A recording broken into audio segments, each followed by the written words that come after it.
All right. Well, I have to be candid. When I got a chance to set this one up and/or assist Denise in curating this calendar, I'm a big fan of this person to my left, and so I get the honor of introducing her.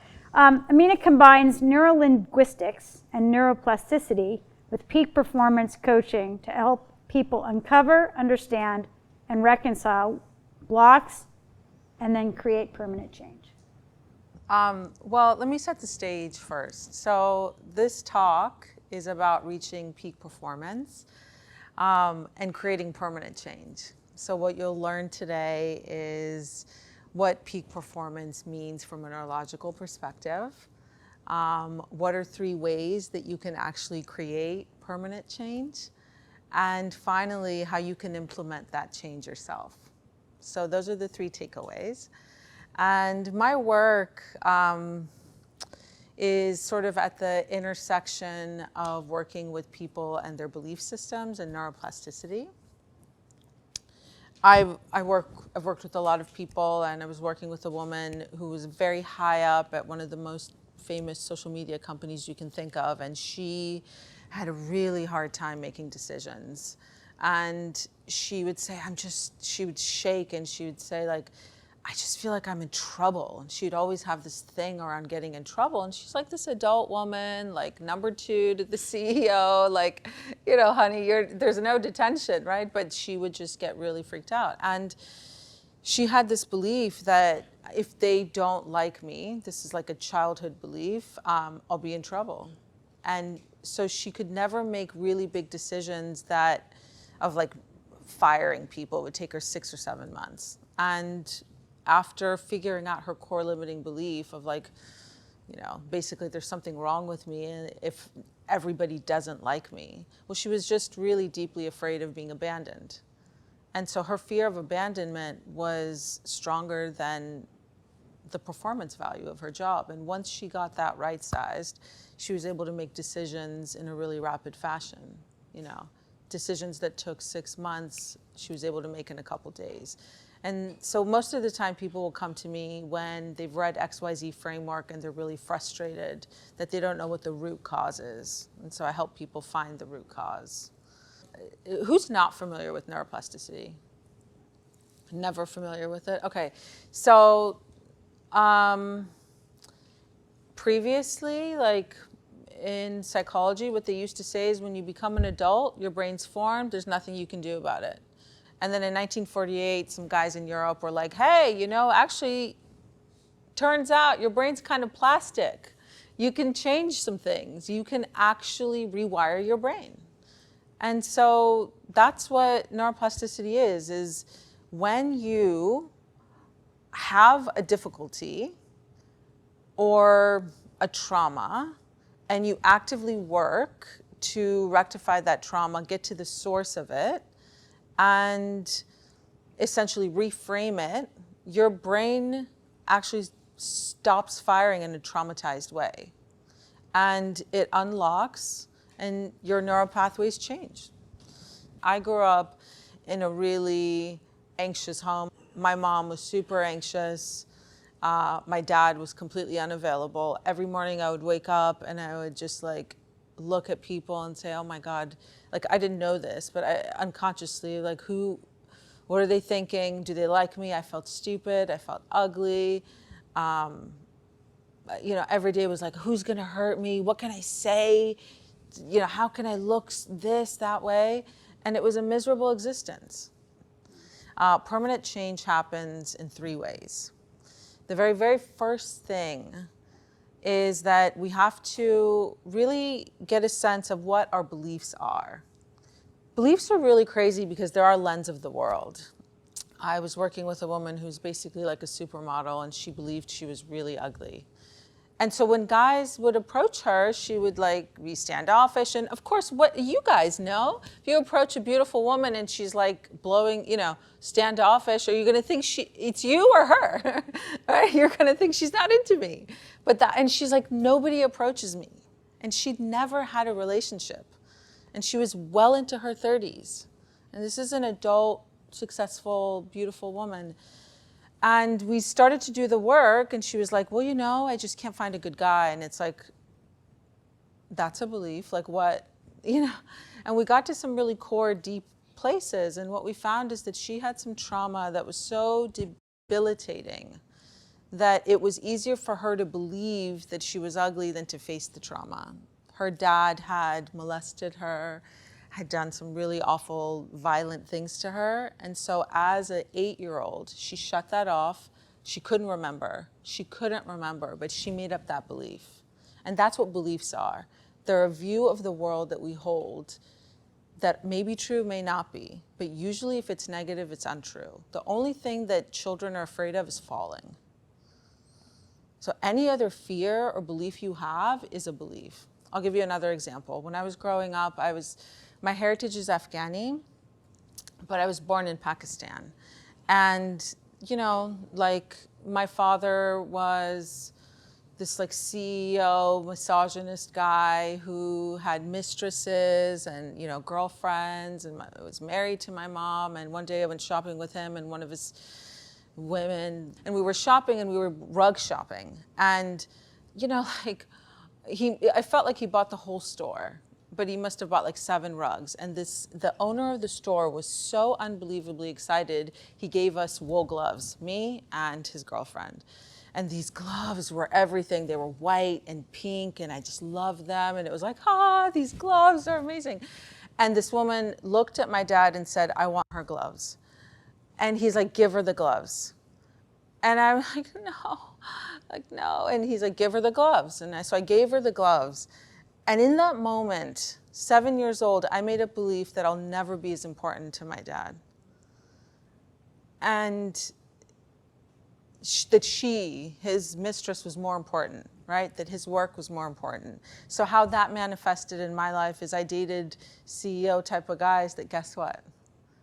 Was never that important to them, right? Thank God I changed that. But the vibe there is that was a belief I made up from an instance in my life. And we all have these beliefs. So the very, very first thing around creating change is recognizing that we have beliefs. I'll give you another example. We also have really empowering beliefs. So when coming from the culture that I do, Afghani heritage, the men and women when I was growing up ate separately. And so like that's normal, like the women would be scurrying around, making the food, and then the men would be sitting there getting served and eat first, and then the women ate last, and I was like, this sucks. Like I want to eat, you know? Like I don't want to be in that scenario. But my dad, because I was so young, my age defied the culture bounds, and I got to eat with the men. And so what that belief, that gave me coming to America, I always felt like I could just sort of sit in the room with the big table. And that really helped me in business. But it happened because when I was a young kid, I just got that belief. So beliefs are crazy, and they're all formed by our instances and moments in life. Just a moment. That one dinner I had gave me that belief. That one rug situation. And I never, like, that impacted, I mean, there were many other things, let me tell you, but that impacted my view of myself and the world. And that's what beliefs are. So one of the first things in creating peak performance and change is recognizing that we have limiting beliefs. And if you're looking at this like a triangle, a hierarchy of needs, we typically try to change our behavior, our environment. Like I'm gonna move to Atlanta. No, I'm gonna move to Austin. That's the move, right? I'm gonna like atomic habit the shit out of my life, and I'm gonna like, read for 30 minutes a day. That's cool. But like, unless you recognize what those beliefs are, if you believe that, I'm stupid, doesn't matter how much you try to read, that belief is going to trump that behavior. The number one path is understanding our beliefs. From a learning perspective, what all the neuroscientists say is if you need to learn something hard, you can't be distracted. So imagine you wake up, you check your phone, you feel anxious, the light kind of like, then you get an alert on social media, then you read some news, and like the news is so, depressing. Then you go to your meetings, and like you have this day where you're just distracted. And most of us live this way today. Technology is creating more distraction. Do you all agree? Yeah? Like, that's the move, right? That's the vibe. And so a lot of it is that most people don't get undistracted time.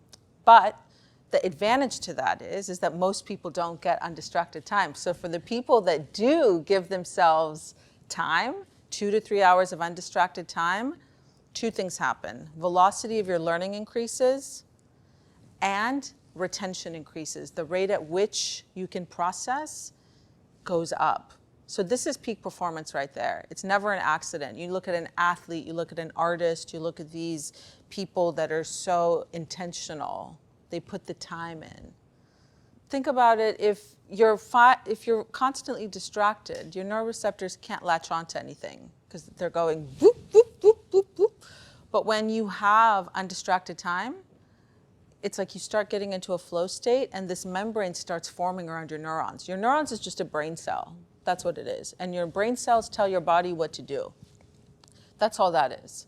So sometimes your brain cells say, whoop, Amina's about to fall, fix it. Don't fall. And then other times brain cells get lost. Well, why do some brain cells work and why do others get lost? It's the ones that get lost don't have this myelin around it.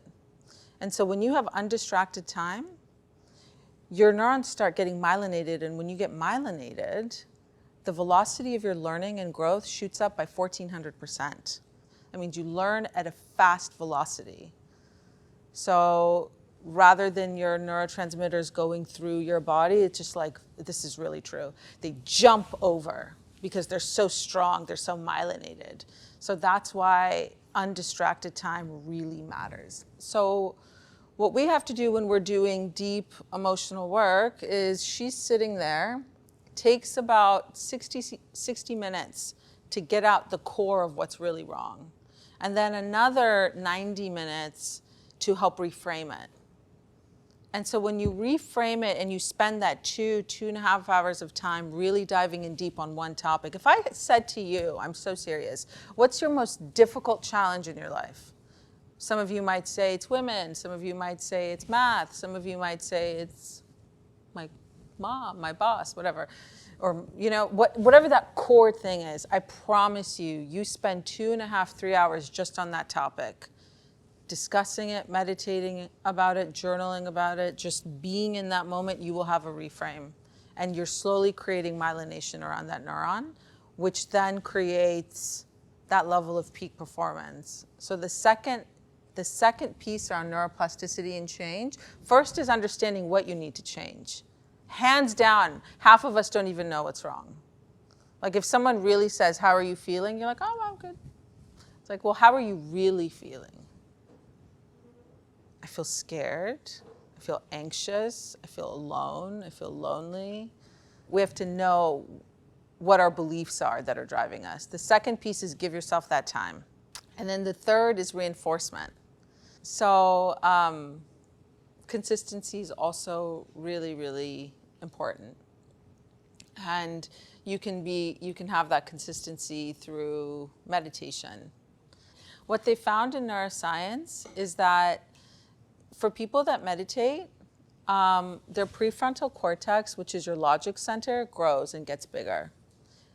And for people that are really anxious, their levels of anxiety drops and they have new neural pathways. And all brain plasticity is creating new pathways in areas where there weren't. So going back to that example of that model that was thought she was ugly, her pathways were crossed when that really bad thing happened. So every time she saw a guy, those pathways would fire, danger, danger, unconsciously. So she would freeze, she couldn't have a relationship, she couldn't trust, right? And so what we want to do is recognize the source, the root cause of the stimulus that's causing this emotional danger. First, recognize the belief, I'm ugly, I'm bad. Then second, spend the deep time to unlock it. And you can unlock it in many ways, through a coach, through whatever, but unlock it. And then third is to reinforce something new. And so as she started to reinforce that, like she flipped that for herself, as she started to reinforce something new, she started creating new pathways, like new little babies, like little plants. You ever watch a plant grow? They're like these like beautiful, like tiny little baby plants. That's happening in your brain. And that's called neurogenesis. Neurogenesis is the idea of new pathways happening that have never happened before. The point at which we try to make a change is the pain has to be stronger than the good. So in that case, when I was talking to you about the supermodel who believed she was ugly, she was tired of being 30-something years old and not having a relationship. So she was ready to make a change. And so that's with anything, with business, in athletics, with relationships. Usually a limiting belief will pop up when you're ready to make the change. And so you have to understand what the secondary gain is. And that's how your neural pathways change, is when you acknowledge and then you figure out what the secondary gain is. And the way neuroplasticity works is once you say you view something from this lens of the world and then you open it up this way, when you have a change in perspective, you cannot unchange that perspective. You're here. So then your pathways are like, oh, it's not narrow, it's bigger. And when it's bigger, you're happier. And if you're happier, new neurogenesis happens. So then you do better behaviors.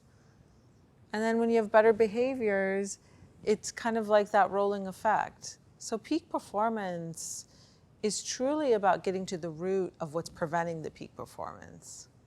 Write down what you really, really want in your life, like right now. Like what is the one, if you could have the one thing where you know you were like winning in life, like what would that be?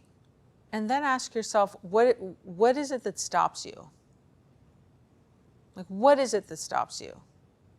And when you really look at this, what is it that you really want?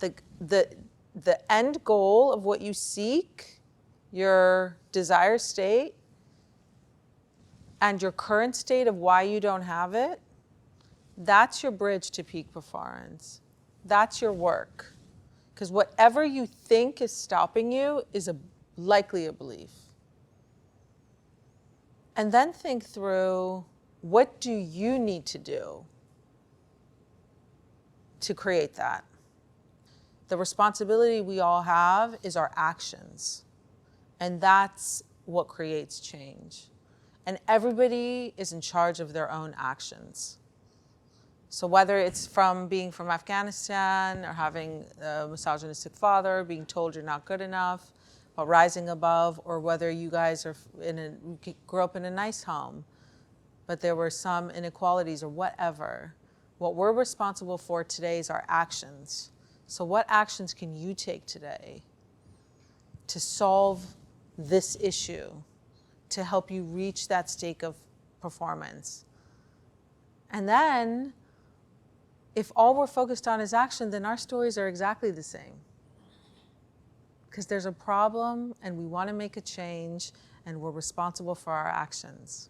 So what do? We first get clear on our beliefs. We try to set space to myelinate our neurons. 15 minutes in the morning of just meditation, 30 minutes of journaling, that time for you. And then, what is the actions? What do you want instead? And what can you control? Yeah.